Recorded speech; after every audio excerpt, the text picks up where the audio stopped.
Kira-kira teman-teman tahu gak peran Indonesia dalam menciptakan perdamaian dunia itu apa saja? Dan kira-kira ada berapa ya peran Indonesia dalam menciptakan perdamaian dunia itu? Ayo kita bahas bareng-bareng di sini mengenai peran Indonesia dalam menciptakan perdamaian dunia. Baik, kita masuk ke materi. Materi yang pertama ada pelaksanaan Konferensi Asia Afrika atau KAA. Yang kedua, Gerakan Non-Blok atau Non-Aligned Movement 6. Yang ketiga, Misi Pemeliharaan Perdamaian Garuda. Yang keempat, ASEAN.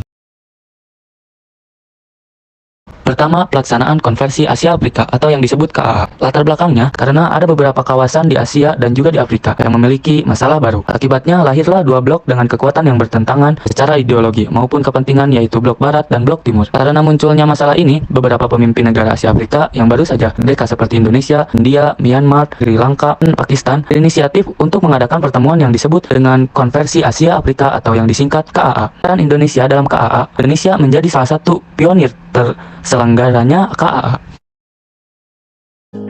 Yang kedua, Gerakan Non-Blok atau Non-Aligned Movement 6. Latar belakang. Gerakan Non-Blok dilatar belakangi oleh kekhawatiran dari para pemimpin negara-negara dunia ketiga, terutama dari Asia dan Afrika, karena persaingan antara blok Barat dan juga blok Timur yang semakin memanas. Selain itu, negara-negara dunia ketiga adalah negara-negara yang baru saja merdeka, menjadi sasaran empuk untuk menyebarkan pengaruh dari masing-masing blok agar bisa mendukung mereka. Peran Indonesia dalam Gerakan Non-Blok. Negara penyelenggara KKA yang merupakan tengkorak lahirnya GNB. KKA ini sendiri dilaksanakan di Bandung. Indonesia juga merupakan penyelenggaraan KTT Gerakan Non-Blok yang dilaksanakan pada 1-6 September 1992 di Jakarta. Tujuan ke dalam, memajukan dan mengembangkan ekonomi sosial dan politik yang jauh tertinggal. Tujuan keluar, berusaha meredakan ketegangan antara blok Barat dan blok Timur menuju perdamaian dan keamanan dunia. Untuk mewujudkan tujuan tersebut, negara-negara non-blok menyelenggara konferensi tingkat tinggi atau KTT.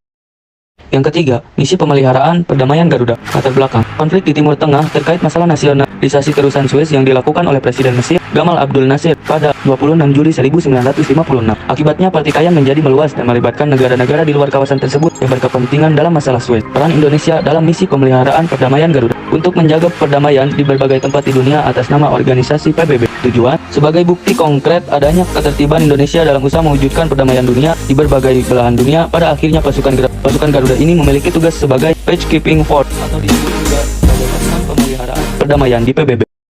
Keempat, ASEAN. Latar belakang terbentuknya ASEAN adalah keinginan kuat dari para pendirinya untuk menciptakan kawasan Asia Tenggara yang damai, aman, stabil, dan sejahtera. Hal tersebut mengemuka karena situasi di kawasan pada era 1960-an berhadapan dengan situasi rawan konflik. Peran Indonesia dalam ASEAN. Indonesia punya peran penting dalam menggagas komunitas keamanan melalui komunitas politik keamanan ASEAN atau ASEAN Security Community. Tujuan, mempercepat pertumbuhan ekonomi, kemajuan sosial, dan pengembangan kebudayaan dalam wilayah ASEAN. Mempromosikan perdamaian dan stabilitas regional melalui kewajiban menghormati keadilan negara-negara di kawasan dan patuh pada piagam PBB.